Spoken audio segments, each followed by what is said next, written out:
Okay guys, so what we have here is the OEM oil cooler for front wheel drive SR20DE. The seal is behind this oil cooler itself as stated here. So this is the application, the oil cooler and the oil housing connected with 4 bolts to the back of the engine block. Alright, as you can see here.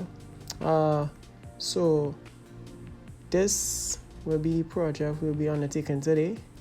This is the oil cooler bolt, a 17mm that needs to be removed obviously to get to the oil seal, which is between the oil cooler and the oil filter housing. Here we have the old oil seal, cooler seal, and you can see it with some indentations in it. That's from the oil cooler smashing to the oil cooler housing, the oil filter housing, sorry, and the two clearly have a size difference. It's noticeable.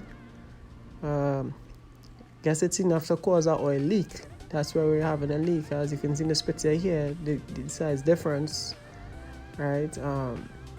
So yeah, the OEM part number for this part is these numbers here.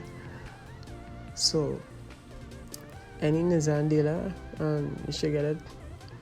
Stay tuned for more. Subscribe, like. Thanks for watching.